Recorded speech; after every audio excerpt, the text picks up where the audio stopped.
सुने कि कुर्ता फाड़ा फाड़ी हुआ। नहीं, कुर्ता फाड़ा फाड़ी नहीं हुआ है। कौन ज्यादा फाड़ा है, अशोक चौधरी की विजय सिन्हा? देखिए, किस बात का आन शान आप कर रहे हैं सर? जिस लोकसभा सीट से जो है ललन सिंह 3.25 लाख वोट 2.5 लाख वोट से जीते थे, अशोक महतो ने वहां जो है अंतर 70,000 72,000 लाकर खड़ा कर दिया और बोल रहे हैं आन बान शान। नमस्कार, मेरा नाम है इंजीनियर अरविंद और आप देख रहे हैं BH न्यूज। मेरी मौजूदगी इस समय जमुई में है और हमारे साथ भारतीय जनता पार्टी के नवनिर्वाचित प्रदेश कार्य समिति के सदस्य मनोज कुमार सिंह जी हैं। इनसे हम बातचीत करेंगे तमाम मुद्दा पर। कैसे हैं मनोज जी?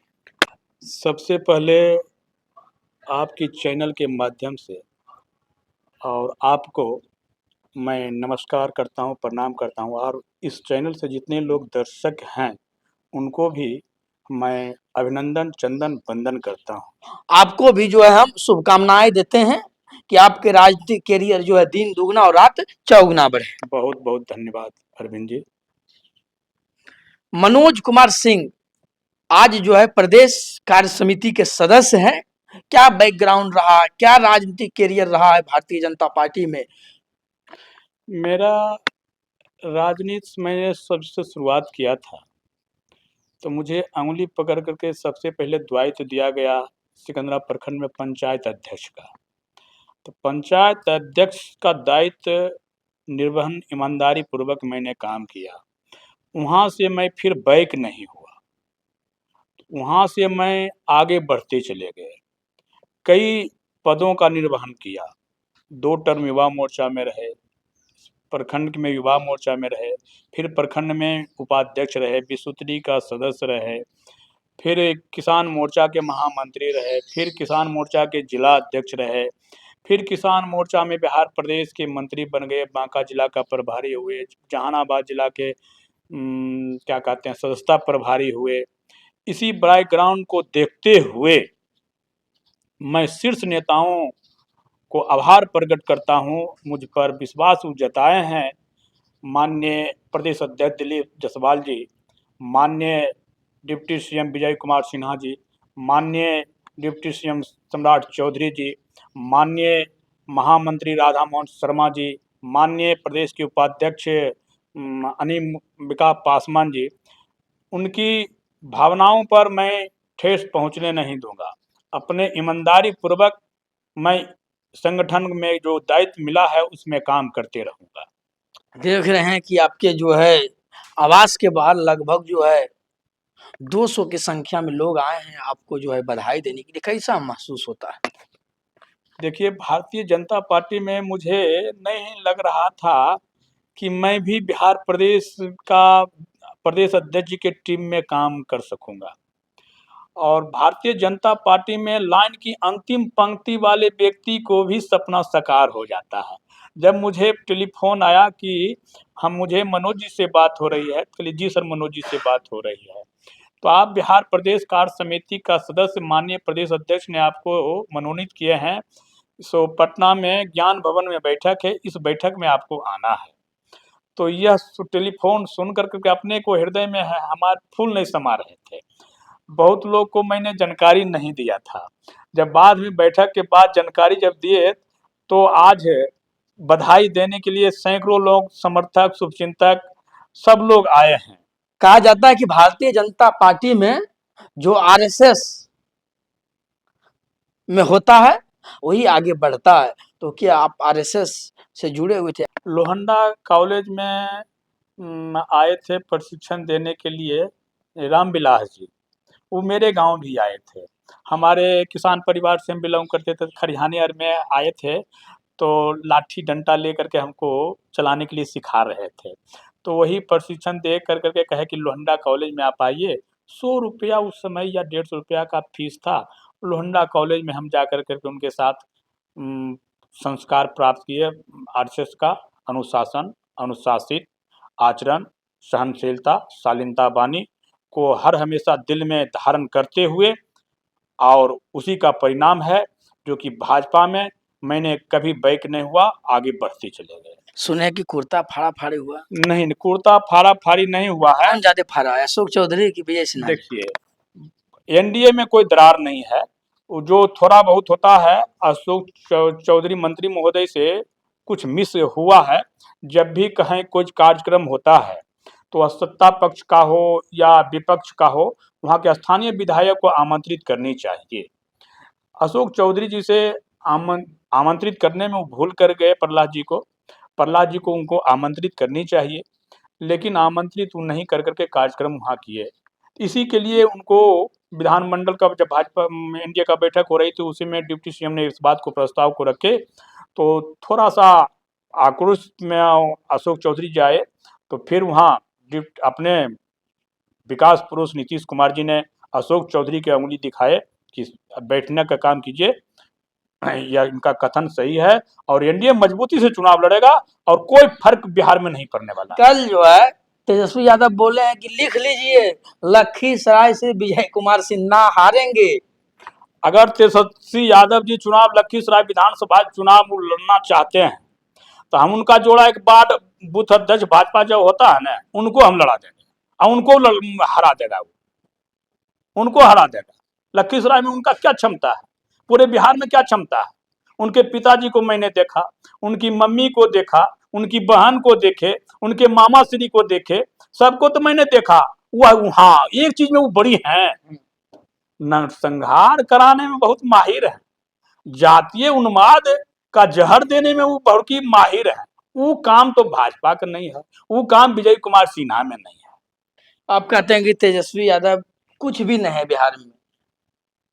जो भी सर्वे होता है उसमें पहला स्थान पर, चाहे आप मार्च का लीजिए या मई का लीजिए या जुलाई का लीजिए, तीनों सर्वे में तेजस्वी यादव सबसे लोकप्रिय हैं। आपका विजय सिन्हा तो इर्द गिर्द भी नहीं है, तो कैसे आप चैलेंज कीजिएगा?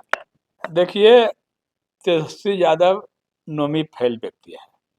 6 बरस के आयु में वो करोड़पति और अरबपति हो गए। नोमी पास बोले हैं। नोमी फेल है वो। और लालू प्रसाद यादव जी को ही पता नहीं है कि मेरा बेटा बड़ा बेटा कौन है, छोटा बेटा कौन है।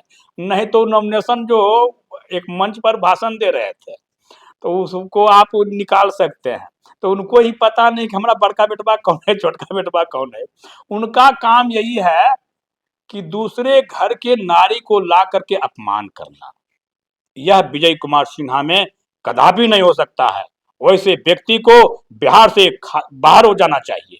अच्छा, जितना भी भाजपा के नेता हैं, जो भी अगर हमलावर होना है तो तेजस्वी को छोड़ दो, सीधे जो है लालू परिवार को जो है टारगेट करो। सोची समझी साजिश है क्या? आप लोगों को ये प्रशिक्षण दिया जाता है? नहीं नहीं, तो ऐसा कोई प्रशिक्षण नहीं है। कृतीय सुजीवती, जिसकी कृति है वही जिंदा है। तो जो उनका कर्म है वह बिहार जानता है। नहीं, एक वीडियो वायरल हुआ था सम्राट चौधरी जी का भागलपुर में। हाँ। वो डांट लगा रहे थे केंद्रीय मंत्री गिरिराज सिंह को। हाँ। आप लोग जो है तेजस्वी यादव के खिलाफ नहीं बोलिए, लालू जी को टारगेट कीजिए। तो हम सवाल पूछे तो इस बिंदु पर हम कुछ नहीं कहेंगे।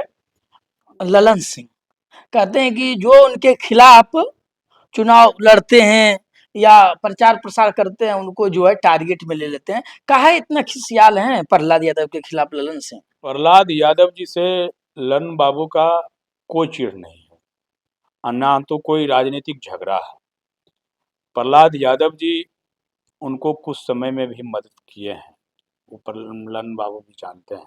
और जहाँ तक लोग कहते हैं कि ललन बाबू का जो विरोध में प्रचार करता है उसको फंसा देते हैं, उन पर चिढ़े हुए रहते हैं, नहीं, यह ललन बाबू का भी काम नहीं है। और मेरे साथ अन्य साथी और रहे, किन्हीं का टारगेट नहीं लिए। और फिर जब हमारे साथ गठबंधन हुआ, आन बान शान से मुंगेर लोकसभा में अशोक महतो को शिकस्त देने का काम किए।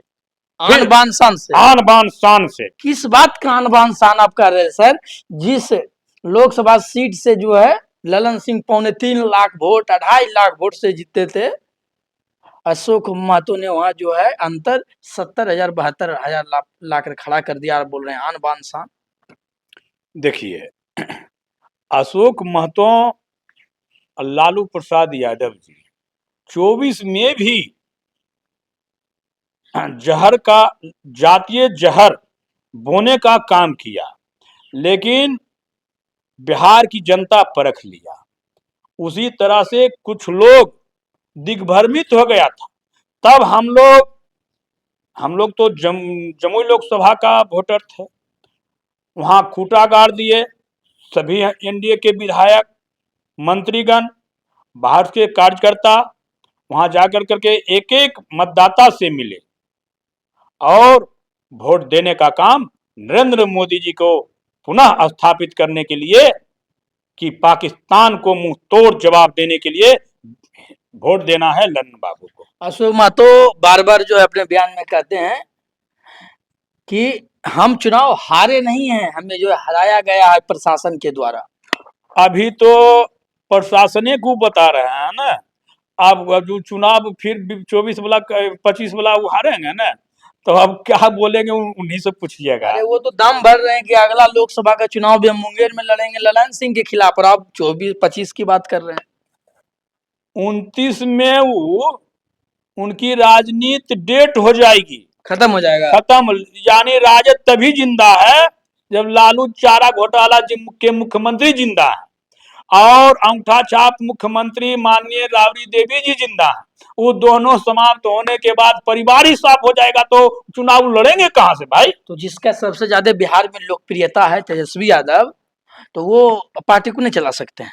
अरे भाई पार्टी का अगर वो चलाते, परिवार कोई नहीं चला रहे तो पार्टी को क्या चलाएंगे। उनके भाई तो देखिए ना, एगो अभी शादी करके आए, फिर लव मैरिज किए, पहलुका शादी को छोड़ दिए। यही सनातन धर्म का है, यही मर्यादा है।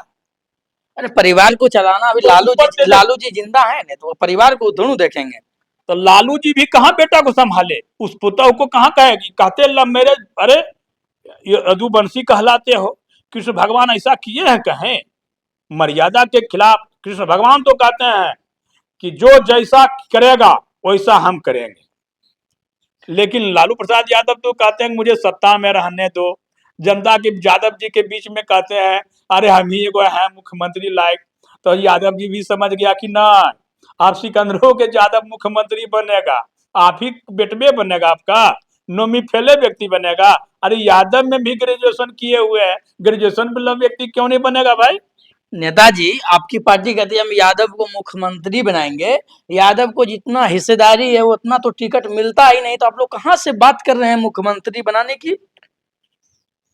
आप लोग देते हैं, कितना टिकट देते हैं यादव को। पत्रकार महोदय, मोहन यादव जी कौन है। बीजेपी के। बीजेपी के। वह मुख्यमंत्री हैं कि मंत्री हैं। बिहार की बात कर रहे हैं सर। मैं देखिए, मैं बिहार हम भारतीय जनता पार्टी विश्व के सबसे बड़ी पार्टी है भैया। अगर आप एमपी की बात कीजिएगा तो फिर हम यूपी की बात भी करेंगे। तो जैसे जहां से पूछिएगा वहीं से हम हर संभव जवाब देने का साहस रखते हैं। ये थे हमारे साथ नवनिर्वाचित भारतीय जनता पार्टी के कार्य समिति के सदस्य हैं प्रदेश का। इनसे हमने बातचीत किया और ये दिलचस्प व्यक्ति हैं, बहुत ही सूझबूझ से तमाम प्रश्नों का जवाब देते हैं। इनका जो है हमारे चैनल पर पहला इंटरव्यू है। उम्मीद रखिए कि आने वाला दिनों में इनके साथ जो है लगातार बातचीत हम करते रहेंगे। ये जो है नवनिर्वाचित बिहार कार्य समिति के सदस्य हैं। इनको जो है अपने दर्शकों की तरफ से, अपने तरफ से जो है बड़ी बड़ी जो है शुभकामनाएं देते हैं। धन्यवाद। भारत माता की जय।